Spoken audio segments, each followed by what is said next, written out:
नमस्कार मित्रों। हमारे देश भारतवर्ष में प्रारंभ से ही अर्धनारीश्वर की अवधारणा रही है। पति और पत्नी इस जीवन रूपी गाड़ी के दो पहिए माने जाते हैं। इसलिए मेरा मानना है कि दोनों के बीच स्वामी और सेविका का रिश्ता न होकर जीवन साथी का रिश्ता हो तो ज़िंदगी बड़ी खूबसूरत होगी।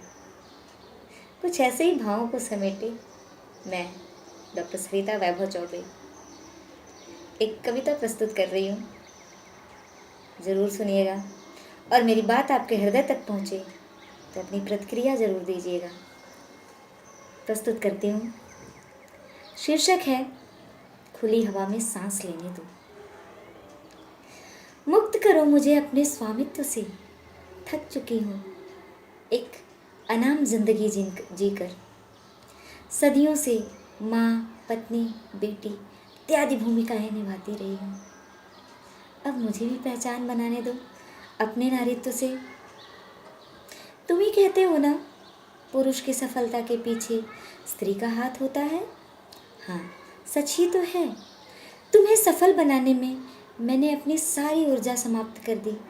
कभी माँ के रूप में, कभी बहन के रूप में, तो कभी पत्नी के रूप में। और तुम तो मेरे देह का मानचित्र ही पढ़ते रहे। अरे, कभी शरीर के भूगोल से बाहर निकलकर मन के इतिहास में झांकने की कोशिश करते तो देख पाते कि हमारे मन में भी तमाम सपने उगते हैं, किंतु पल्लवित नहीं हो पाते। हमारी कल्पना शक्ति भी उतनी ही उर्वर है जितनी तुम्हारी। कई बार साबित भी तो कर चुकी हूँ, कभी हिमालय पर चढ़कर, कभी शासन की बागडोर संभालकर, कभी वाक प्रवीणता से तो कभी उत्कृष्ट रचनाएं देकर। अब मुझे भी खुली हवा में सांस लेने दो। 4 दिन की जिंदगी है, मन मुताबिक जी लेने दो। तुम तो सन 47 में ही आज़ाद हो गए थे।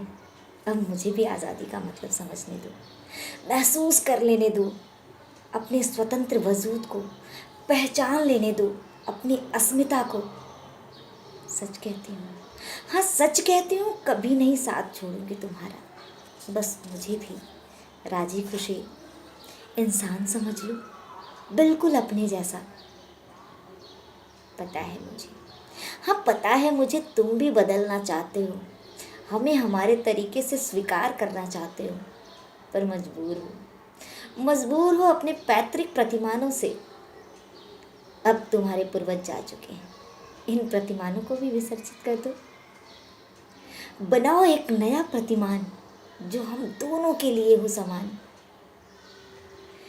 बनाओ एक ऐसा पैमाना जो हम दोनों की माप तौल निष्पक्षता से कर सके।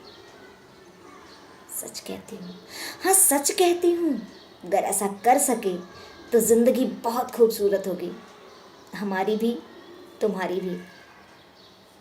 धन्यवाद।